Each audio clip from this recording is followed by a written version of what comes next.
Hello everyone and welcome. Today I'm doing kind of a different vlog. I've never done this before, but I'm going to be talking about our next Disney trip because if you know me, you know I'm always trying to squeeze in a Disney trip. So let's get into it. Introductions first. I'm Lauren. I'm the face behind the Disney crew. Would love to have you as part of our crew.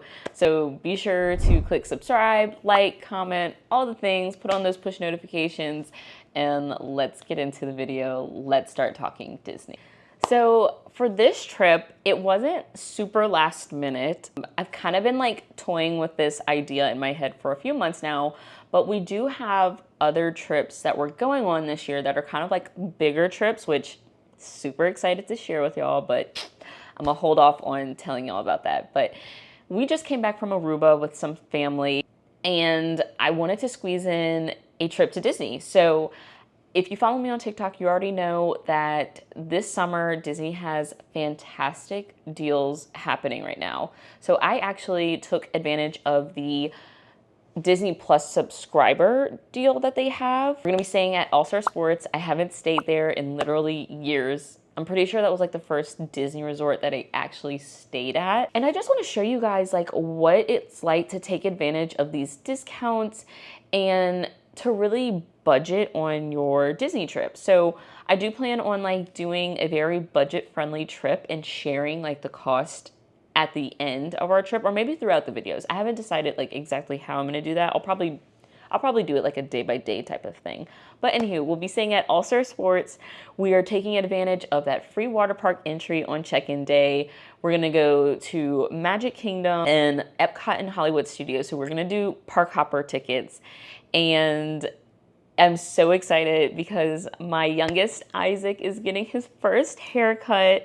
We did the first haircut with Jude back in 2023, I believe, when we first went to Walt Disney World with him. Did his first haircut there, and it was literally so magical. I'm gonna put a video up, and you're gonna see it. Look, I'm gonna play the video now. All right, well, we got a little song for you. Yeah, all right. No, not at all. Good, Jude. Happy first haircut from the Dapper Dads. We hope you have exciting, happy haircut plans. Once it's here, looking bright and fine. Not too short, not too long until we meet next time. Not too short, not too long until we meet next time.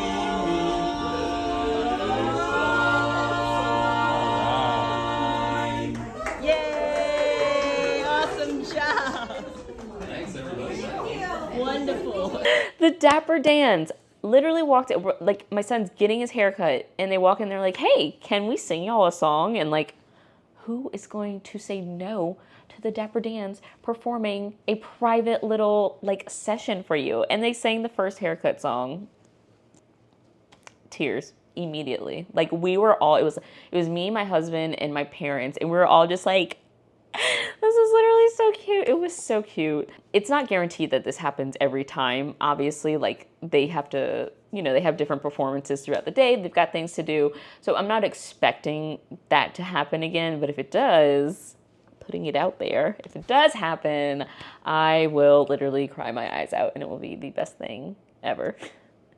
But yes, he is getting his haircut, and then Jude has unlocked new height requirements for rides, and I am so excited because he is not yet 40 inches, but he's 38, and now he's unlocked Millennium Falcon Smuggler's Run, Seven Dwarfs Mine Train, and Slinky Dog Dash. I'm literally so excited for him. He loves the Barnstormer in Magic Kingdom, like loves the Barnstormer. He is an adrenaline junkie, talks about it all the time. So I am super excited to hear what he has to say about these new roller coasters that he's unlocked. So I'm super excited to hear what he has to say and like his first time on these coasters. Like I am so excited. I think he's gonna favor Slinky Dog more because he knows that story. Like we haven't watched Snow White. He's not really into Disney animation. He likes Pixar right now. So he knows Toy Story. He doesn't know like, you know, Snow White just yet, but who knows? I don't know. I'm just so excited.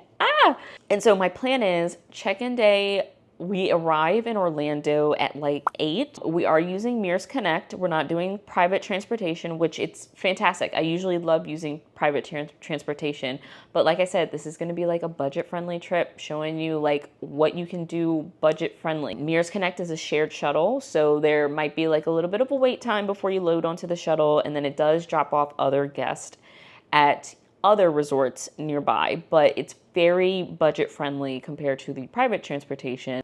But I'm excited. But yeah, I haven't had any issues with Mears. It's always been fantastic. I will note in here at this point in the video, if you're traveling with kids who are in car seats or need car seats, I never, ever, ever, ever, ever, ever, ever suggest Uber or Lyft, because they're just unreliable. You know, they could tell you they have car seats, or you could be waiting like an hour for a ride with a car seat, and then like who's regulating those? You know, it's kind of like you can do it. I mean, you could, but I don't know. I find it's like hit or miss. But for Mears Connect, it's a shuttle style vehicle, so they don't require car seats. You can absolutely bring your car seats. They have seat belts where you can like strap in the car seat, but the shuttle type doesn't require car seats. And if you have a kid who's under 3 years old, they can ride as a lap child, or you can purchase them a seat if you're bringing your own car seat, and you can strap that sucker in. You'll just have to pay for their seat. But yeah, we'll be using Mears, doing water park entry the first day. I think we're gonna do Blizzard Beach. I haven't decided. Both water parks are open this summer, which is the first time since 2019, which is really exciting. But for the free water park entry, you have to choose one. Like, you can't go between the two. So I think Blizzard Beach is my preferred at the moment. So that's where I'm kind of like leaning towards. Then our next day is going to be our Magic Kingdom day, haircut day.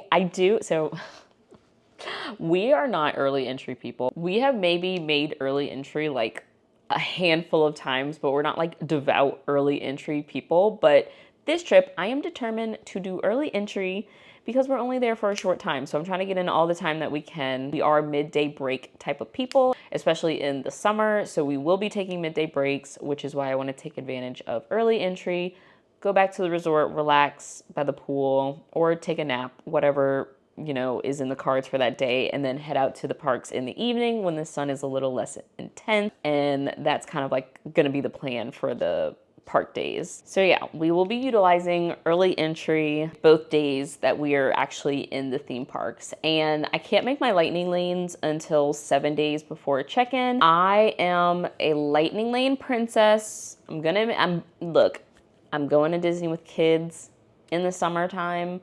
I'm not waiting in lines. I will budget my life to keep my lightning lanes.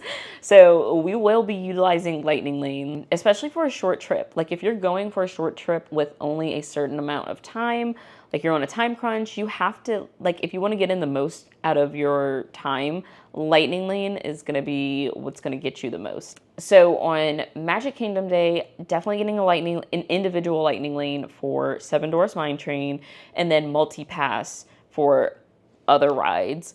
For Epcot and Hollywood Studios, my plan is to start in Hollywood Studios so that I can get a lightning lane for Slinky Dog Dash, since it's the one that goes the quickest. So I want to start in Hollywood Studios. My only thing is, I have been trying to make it to Fantasmic for like multiple trips now with my kids, and it never works out. The last 2 times it was raining. Other times, we just never make it because we're just so tired and we just go back to the resort. My gut is telling me that we likely won't make it out to Fantasmic again, so that's why I'm okay with starting in Hollywood Studios and ending in Epcot, where we just kind of end the night. But I don't know. Maybe we'll do Fantasmic instead of Happily Ever After, but I want to be in Magic Kingdom at night on our first park day, because we don't ever, like, when my kids are this age, you know, Jude is 3, Isaac is 18 months, they're not looking at the projections on the castle, they're looking up in the sky at the fireworks, and throughout the park, they play the fireworks soundtrack, so you can hear Happily Ever After while you're riding Barnstormer or Dumbo. So we take advantage of that time to ride the rides, because low wait times, and you can still see the fireworks and hear the soundtrack. So I think that's kind of like our plan. And then checking out again, using Mirrors Connect to go home. That's kind of just like a rundown of what I have. 60 days before our check-in day has already passed. So at that 60-day mark is when I made the Harmony Barbershop reservation. For enchanting extras like that, it opens up at 12 a.m. Eastern Standard Time. So where I'm at, that was 11 p.m. So I made that Harmony Barbershop reservation, and then I also did a Chef Mickey for that day.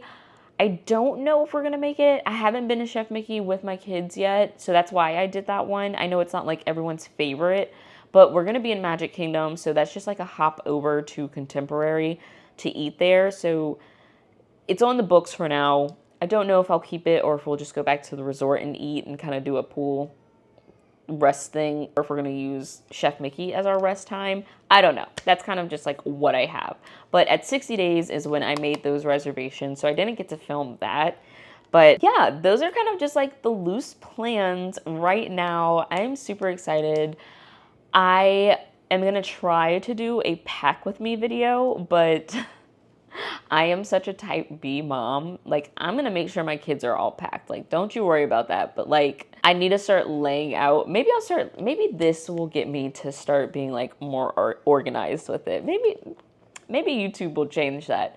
But anywho, yeah, I might do like a pack with me video that might come out next. I am still in the middle of my Disney series where I went for my travel agency program, but I'll be releasing these videos hopefully kind of quickly before this next trip.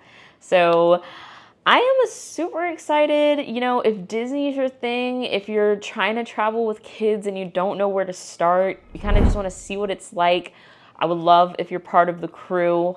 Go ahead, subscribe, like this video, comment, put on your push notifications, all the things so you can keep up with this series, because like I said, I'm super excited. We're checking off a bunch of firsts with this trip, and then also showing you guys a budget-friendly Walt Disney World trip. I'm so excited. I can't wait to bring you guys along, and I can't wait to get there. So I will be seeing you guys in the Pack With Me video, and if I have anything else that has happened or changed with our trip, I will be sure to update you guys then. But until then, I'll see you guys later.